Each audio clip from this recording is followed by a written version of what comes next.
Friends, 2024ல் channel start பண்ண போறீங்கன்னா ஒரு சின்ன கன்ஃபியூஷன் இருக்கும். எந்த மாதிரி கேட்டகரி நம்ம சூஸ் பண்ணலாம்? ஏன்னா இந்த கன்ஃபியூஷன் பார்த்தீங்கன்னா நிறைய பேருக்கு இருக்கும். ஏன்னா நம்ம சேனல் ஸ்டார்ட் பண்ணால் ஃபாஸ்ட்டாக க்ரோ ஆகணும்னு நினைப்போம். அதே மாதிரி அந்த 4000 வாட்ச் அவர் சீக்கிரமாக ரீச் ஆகணும்னு நினைப்போம். ஸோ அதுக்கேற்ற மாதிரி நம்ம கேட்டகரி சூஸ் பண்ணணும்னு நினைப்போம். ஸோ இதுக்கு சொல்யூஷன் ஃபைண்ட் அவுட் பண்ணுறது தான் நான் இந்த டாப்பிக்கே நான் சூஸ் பண்ணேன். நீங்கள் வீடியோ எண்டு வரைக்கும் பார்த்தீங்கன்னா உங்களுக்கு ஒரு சொல்யூஷன் கண்டிப்பாக இந்த வீடியோ மூலயமா உங்களுக்கு கிடைக்கும் நான் நம்புகிறேன். சரி, வாங்க வீடியோவை ஸ்டார்ட் பண்ணுங்க. ஒரு டீச்சர் இருக்காரு. அவர் ஒரு எஜுகேஷன் ரிலேட்டடாக ஒரு வீடியோ போடுறாரு வச்சுக்கோங்களேன்.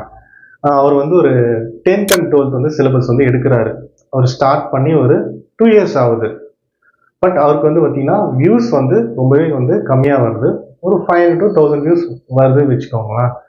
அவர் சேனலில் பார்த்தீங்கன்னா கண்டென்ட் ரொம்பவே நல்லா போடுறாரு. தம்ப்நெயில் எல்லாமே பர்ஃபெக்டாக இருக்குது. பட் இருந்தாலும் அவருக்கு வியூஸ் கம்மியாக தான் வருது.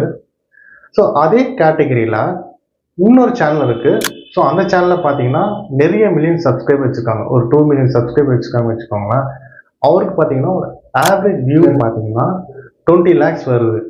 பட் அதே கேட்டகரி உள்ள இந்த சேனலுக்கு ஏன் வியூஸ் கம்மியாக வருதுன்னா, இந்த இடத்துல நீங்கள் கொஞ்சம் யோசிச்சு பார்க்கணும். ஏன்னா பெரிய சேனல் பார்த்தீங்கன்னா நம்பர் ஆஃப் சப்ஸ்கிரைபர் அதிகமாக இருக்குது. இந்த சேனலுக்கு கம்மியாக இருக்கிறனால தான் அந்த ஆவரேஜ் வியூஸ் கம்மியாகவே இருக்குது. ஸோ இதில் கேட்டகரி ப்ராப்ளம் கிடையாது. ஏன்னா கேட்டகரி சூஸ் பண்ணது நல்லா தான் இருக்குது. பட் இவரோட சப்ஸ்கிரைபர் கம்மியாக இருக்கிறனால தான் கண்டிப்பாக இவருக்கு வியூஸ் கம்மியாக போகுது. இவரோட சப்ஸ்கிரைபரும் க்ரோ ஆக கண்டிப்பாக இவருக்கும் ஆவரேஜ் வியூஸ் கண்டிப்பாக 20 lakhs வரும். இதில் சேனலில் எந்த ப்ராப்ளமே கிடையாது. இன்னொரு எக்ஸாம்பிள் உங்களுக்கு சொல்கிறேன். மொபைல் ரிலேட்டடாக நிறைய வீடியோஸ்லாம் போடுவாங்க.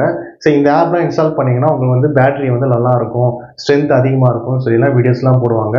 ஸோ அதுக்கேற்ற ஆடியன்ஸ்லாம் பார்த்தீங்கன்னா நிறையவே இருந்தாங்க 3 years பிஃபோர். அந்த ட்ரெண்ட் இப்போ கிடையாது. இந்த மாதிரி டாபிக் எடுத்து நீங்கள் இப்போ இருக்கிற ட்ரெண்டில் நீங்கள் போட்டிங்கன்னா கண்டிப்பாக வியூஸ் வராது. ஸோ எப்பயுமே கேட்டகரி சூஸ் பண்ணால் ரொம்பவே கேர்ஃபுல்லாக இருக்கணும். எப்பயுமே நீங்கள் ட்ரெண்டுக்கு ஏற்ற மாதிரி கேட்டகரி சூஸ் பண்ணுங்கள். அப்போ தான் உங்களுக்கு சப்ஸ்கிரைபரும் இன்க்ரீஸ் ஆவாங்க. சீக்கிரமாக நம்ம சேனலும் ஃபாஸ்ட்டாக க்ரோ ஆகும். அந்த 4000 வாட்ச் அவர் கிரைடீரியாவும் சீக்கிரம் கம்ப்ளீட் பண்ண முடியும். உங்களுக்கு தேவையான ஆடியன்ஸ் உங்களுக்கு கிடைச்சிருவாங்க. நீங்கள் என்ன பண்ணலாம்னா, நீங்கள் உங்கள் யூடியூப் சேனலில் நீங்கள் என்ன கேட்டகரியாக இருந்தாலும் சரி, அது எனக்கு தெரியாது. உங்கள் கேட்டகரியில் ஒரு பாப்புலரான சேனல்லாம் நிறையவே இருக்கும். நீங்கள் அந்த மாதிரி பெரிய சேனல்ஸ்லாம் போய் பார்க்கும்போது உங்களுக்கு ஒரு ஐடியா கிடைக்கும். எந்த மாதிரி கண்டென்ட் போடலாம், எந்த மாதிரி ட்ரெண்டிங்கில் இப்போ போயிட்டு இருக்குன்னு. ஸோ நீங்கள் யூடியூப் சேனல்லே போயிட்டு நீங்கள் எந்த கேட்டகரியாக இருந்தாலும் நீங்கள் போய் பாருங்கள். ஸோ அப்போ தான் உங்களுக்கு கண்டென்ட் கிரியேட் பண்ணுறதுக்கு ஒரு ஐடியா கிடைக்கும். என்னோட வீடியோஸில் உங்களுக்கு ஒரு கிளியர் கட்டான இன்ஃபர்மேஷன் தான் ப்ரொவைட் பண்ணியிருப்பேன்.